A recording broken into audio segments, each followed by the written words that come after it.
So yun guys, good morning sa atong tanan nga mga nagtanaw da karon no. This is Kuya Chin ang nagbabalik ninyong kuya sa karon nga adlaw no. So uh, ang ato ang topic karon no guys kaning bahin sa tabliya. Kay naay nang utana diri sa ako no, kadalasan man gud kasagaran nga naay mag akong masugatan no mapangutanan ako nga moinom ba mo og tabliya or kung sa Tagalog pa iinom ang tawag ito ah umiinom ba kayo ng tabliya ganon. Okay, so ang kadalasan sagot sa akin kadalasan sagot nila ay nakakataas daw ng blood pressure. Okay, so yun ang alamin natin kung ano yun, di ba? So yun kasi ang mindset ng ibang tao na yung tableya daw, kapag umiinom ka daw ng tableya or hot chocolate, ay nakakataas ng blood pressure. So, titingnan natin yun dito sa Google. Okay, by the way, bago po tayo magpatuloy, no, don't forget to and this video, subscribe, and share, no, para mas maraming makakaalam, no, mga kaibigan, kapitbahay ninyo, mga kamag-anak ninyo. So, yun, tuloy na natin guys.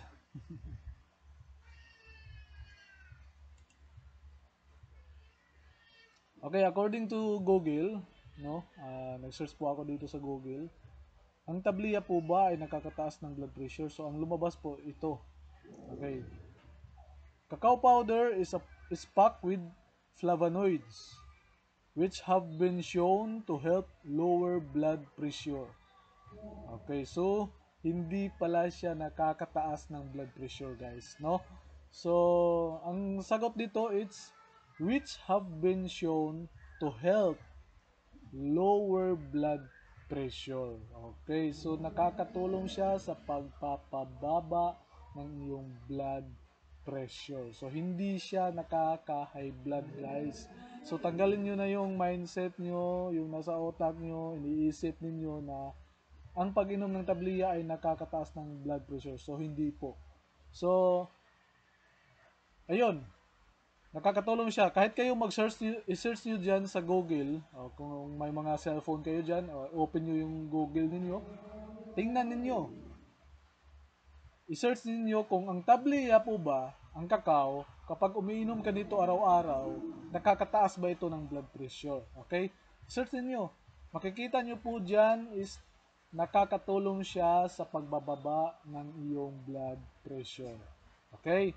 Then, improve blood flow to your brain and heart. So nakakatulong siya sa pag-flow ng dugo natin papunta sa ating utak at sa ating puso. Okay? And help prevent blood clots. Oh, 'di ba? So itong pag-inom ng tabliya, guys, grabe, maganda yung benepisyo na makukuha natin dito. Nakakatulong talaga siya sa katawan natin. Then the antioxidants in cacao and cocoa may affect how your body responds to insulin, which could lower your chances of diabetes. So, yung mga nag-iisip dyan, yung mga may diabetes, so ito na, uminom na kayo ng tableya, yung pure tableya, okay? So, para bumaba yung diabetes ninyo. So, hindi po siya nakakatulong para itaas yung blood sugar ninyo. So, hindi po. Uh, with, which could lower your chances of diabetes. So, na walang tsansa na magkakaroon ka ng diabetes dito kapag uminom ka ng tableya or itong cacao, di ba? Ang tableya is galing po sa cacao yan. So, hanapin nyo po yung pure. So, yun. Yun. Nalaman natin, di ba? Okay. So, hindi siya nakakataas ng iyong blood pressure. Okay. At ito pa, may isa pang tanong. Sino ba yung pwedeng uminom ng tableya? Okay? Who should not, yung mga hindi pwede, okay? Kaklaruhin ko lang, yung mga hindi pwede uminom ng kakao, sino po yun? Sino po sila? Okay? Andito po, individuals currently taking any SSRI o antidepressants, low blood pressure medication, or those undergoing chemotherapy treatment. Okay, so ito po yung mga taong hindi po pwedeng uminom ng tableya. Okay? Yung mga SSRI antidepressants. So, ano ba yung SSRI? So, kayo na lang po mag-search kung ano yun. Then, yung mga nag-medication po, yung mababa yung blood pressure nila, tapos may ini-intake sila na medisina sa katawan nila. So, hindi po sila pwedeng uminom ng tableya. Baka po may reaction siguro ang iyong katawan kapag ano, no. And those undergoing chemotherapy treatment. So kung yung mga nagki-chemo po, hindi po pwede. Okay? Should not drink more than a medication dose. The combination of medication and cacao can cause adverse effects when consumed in higher doses. So, dapat pag uminom po tayo ng tableya, sa isang araw, pwedeng isang baso lang muna o isang tasang tableya lang sa isang araw. No, lalo na yung mga hindi pa sanay sa pag-inom ng tableya, yung mga bago pa lang na gusto pa mag-try, nag-try pa lang, okay? I suggest na isang tasa lang muna sa araw-araw, no? Sa buong araw, isang tasa lang muna. Or sa isang linggo, pwedeng 2 beses ka lang uminom, no? Uh, Kasi hindi pa sanay yung katawan mo, no? Hindi katulad sa akin, ako kasi mula pagkabata ko, no, uminom na ako ng tableya, at the same time, kumakain din ng champurado. Kasi yung ama ko ay gumagawa ng tableya. Yun. Uh, for me naman po, maganda sa katawan, nakakapagbigay siya ng extra energy sa ating immune system, no, nakakatulong siya to enhance, to improve our, lalo na sa ating utak, no, sa ating brain enhancer. Nakakatanggal po siya ng stress at saka yung malilimutin ka, yung memory loss, nakakabawas po siya ng pagkalimot, no. So nakakatulong talaga siya. At the same time, relax ka kapag umiinom ka ng tableya. Yun po yung nafe-feel ko kapag uminom ako ng tableya. Sa ngayon po, umiinom ako minsan 2 beses sa isang araw. Minsan pa nga 3. Depende yun sa iyo kasi. Wag mo nang damihan lalo na bago ka pa lang umiinom ng tableya at magta-try ka pa lang. I suggest once in a week or twice a week lang muna. Okay? Para masanay yung katawan mo, ma-absorb niya yung bago mo pinapasok sa katawan mo yung tableya. Maganda yung tableya, mas maraming benepisyo makukuha mo diyan. Kaysa naman sa kape, no? Caffeine ang makukuha mo diyan. Hindi naman sa paninira, no? Nakukumpara ko lang kasi, no? Dati uminom din ako ng kape. No, masarap naman yung kape. Pero sa katagalan, no, nagkaroon ako ng hyperacidity dahil din sa pag-inom ko ng kape. So yun, pinalitan ko yung kakao na, yung pure na tableya ang iniinom ko. So yun guys.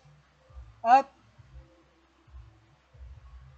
lalo na yung ano ko, yung parents ko, no. Matatanda na sila. Yung ama ko 74 years old. Ay hindi, 75. Then si nanay ay 70 years old. Ayun. Hanggang ngayon, umiinom pa rin sila ng tableya. Wala namang high blood sa kanila. Wala namang tumataas na blood pressure. Mas napakaganda pa nga nito is nakakatulong siya sa pagpapababa ng iyong blood pressure. So yun guys. Minom na po kayo ng tableya, no? So mga hindi pa, okay, minom na kayo. Yung mga nag-iisip dyan na nakakataas daw ng blood pressure, iwasan nyo na pong mag-isip ng ganun kasi hindi po nakakatulong yun. So, uminom na po kayo para mas makatulong sa inyo yung tableya po. Okay, by the way, may tableya po kami available dyan sa Shopee natin at saka sa TikTok. Hanapin nyo lang po yung brand na Decocqua. Okay? Papakita ko po sa inyo yung Ritsora kung ano yun. The same time, ilalagay ko rin sa description ng video na to sa baba yung link ng store namin sa Shopee, no. Ito yung itsura ng aming tableya. Ito yun, teka. Ayan. Kita ba? Ayan. Decocqua Pure Tableya. Ayan. Ayan. Search nyo lang po yan. Decocqua. Okay. Pure Tableya. Masarap po. Okay? May kunting tips lang po ako ibibigay sa inyo. Yung tips na ito, kapag nagtitimpla po kayo ng tableya natin, sa isang tasa, no? Depende po kasi yun sa espresso na gusto niyo. Okay, sa akin kasi sa isang tasang tubig, mainit na tubig, dalawang bilog ng tableya ang nilalagay ko. Okay, kasi gusto ko yung mas talaga, yung espresso at the same time malalasahan ko yung tableya talaga yung granules niya. Pero hindi naman siya ganun kalaking granules. Fine no fine naman siya. Gusto ko lang kasi parang ganun ko sa ngipin ko ba. So yun, at the same time, kunting sugar lang. Okay? Half tablespoon na sugar lang ilalagay niyo. Brown sugar. Okay, mas maganda yung brown sugar or di kaya yung sa sa amin tinatawag namin yan na pinugay, yung asukal na organic, yun, mas masarap yun. Kalahating kutsara lang ng asukal ilalagay niyo. Kasi nga, bakit ganun? Bakit kalahati lang? Kasi, ang tableya, pag dinamihan mo ng asukal, nagpo-cause na yun ng magkakaroon ka ng diabetes. Yun. Pag dinamihan mo ng asukal, yung sobrang tamis talaga. Ang napakaganda ng tableya kapag kunti lang yung sugar mo, ay masarap pa rin siya. Malalasahan mo yung kunting pait at yung tamis na parang naghahalo yung nila. Tapos, hindi ka mapoprone to diabetes, no? Kapag kunting sugar lang. So yun guys, then nasa inyo na rin, magdagdag kayo ng gatas, lagyan niyo ng gatas o ano ba yan, ilalagay niyo. Pero wag niyo naman damihan ng asukal para hindi tumamis lalo. Okay, yun lang po yung tips ko sa inyo. Okay? Once a day or twice a week, lalo na't bago ka pa lang. So, yun lang po. So, for today, um,